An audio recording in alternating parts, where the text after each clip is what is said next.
ವೀಕ್ಷಕರೇ, ತಮ್ಮೆಲ್ಲರಿಗೂ ಮತ್ತೊಂದು ವಿಡಿಯೋಗೆ ಪ್ರೀತಿಯ ಸ್ವಾಗತ ಸುಸ್ವಾಗತ. RCB ಅಭಿಮಾನಿಗಳಿಗೆ ಇದೊಂದು ಗುಡ್ ನ್ಯೂಸ್ ಎಂದರೆ ನಿಜವಾಗ್ಲೂ ತಪ್ಪಾಗಲಾರದು. ಏಕೆಂದರೆ RCB ಬ್ಯಾಟಿಂಗ್ ಕೋಚ್ ಮತ್ತು ಮೆಂಟರ್ ಆಗಿ ದಿನೇಶ್ ಕಾರ್ತಿಕ್ ಅವರು ಆಯ್ಕೆಯಾಗಿದ್ದಾರೆ.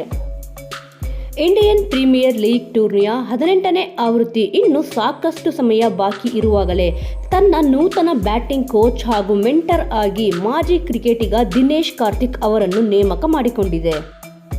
ಇನ್ನು ಎಲ್ಲರಿಗೂ ಗೊತ್ತಿರುವ ಹಾಗೆ 17ನೇ ಆವೃತ್ತಿಯ IPLನಲ್ಲಿ RCB ನಾಕ್ಔಟ್ ಹಂತದಲ್ಲಿ ಮುಗ್ಗರಿಸಿತ್ತು. ಇದರ ಬಳಿಕ ಎಲ್ಲ ಮಾದರಿಯ ಕ್ರಿಕೆಟ್ನಿಂದ DK ನಿವೃತ್ತಿಯನ್ನು ತೆಗೆದುಕೊಂಡಿದ್ದರು.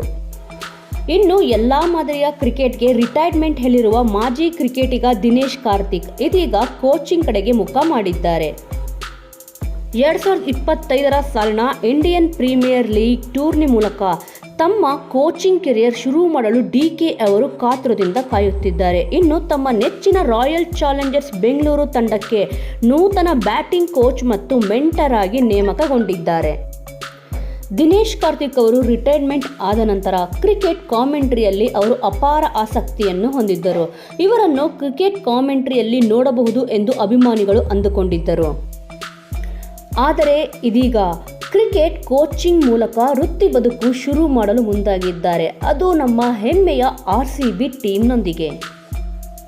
ಇನ್ನು ದಿನೇಶ್ ಕಾರ್ತಿಕ್ ಅವರನ್ನು RCBಯ ಬ್ಯಾಟಿಂಗ್ ಕೋಚ್ ಮತ್ತು ಮೆಂಟರ್ ಆಗಿ ಏಕೆ ತೆಗೆದುಕೊಂಡಿದ್ದಾರೆ ಎಂದರೆ ಇಂಡಿಯನ್ ಪ್ರೀಮಿಯರ್ ಲೀಗ್ ವೃತ್ತಿ ಜೀವನದಲ್ಲಿ Delhi capitals, Punjab Kings, Mumbai Indians, Kolkata night Riders ಮತ್ತು ರಾಯಲ್ ಚಾಲೆಂಜರ್ಸ್ ಬೆಂಗಳೂರು ತಂಡದಲ್ಲಿ ಆಡಿದ ಅಪಾರ ಅನುಭವ ಹೊಂದಿರುವ ದಿನೇಶ್ ಕಾರ್ತಿಕ್ ಕಳೆದ 3 ಆವೃತ್ತಿಗಳಲ್ಲಿ RCB ಪರ ಬ್ಯಾಟ್ ಬೀಸಿದ್ದಾರೆ.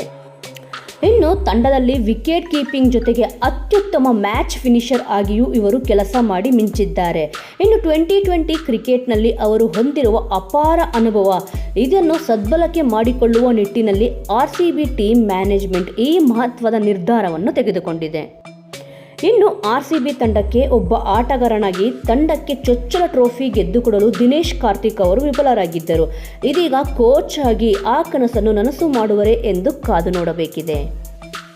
RCB ತಂಡಕ್ಕೆ ನೂತನ ಕೋಚ್ ಆಗಿ ಬಂದಿರುವ ದಿನೇಶ್ ಕಾರ್ತಿಕ್ ಆಯ್ಕೆಯ ಬಗ್ಗೆ ನಿಮ್ಮ ಅನಿಸಿಕೆ ಮತ್ತು ಅಭಿಪ್ರಾಯ ಏನಾದರೂ ಇದ್ದಲ್ಲಿ ತಪ್ಪದೆ ಕಮೆಂಟ್ ಮೂಲಕ ತಿಳಿಸಿ. ಇನ್ನು ಇಂಟ್ರೆಸ್ಟಿಂಗ್ ಆದ ವಿಚಾರಗಳನ್ನು ತಿಳಿದುಕೊಳ್ಳಲು ತಪ್ಪದೆ ನಮ್ಮ ಚಾನಲ್ ಅನ್ನು ಸಬ್ಸ್ಕ್ರೈಬ್ ಮಾಡಿಕೊಳ್ಳಿ. ಮುಂದಿನ ವಿಡಿಯೋದೊಂದಿಗೆ ಮತ್ತೆ ಸಿಗೋಣ.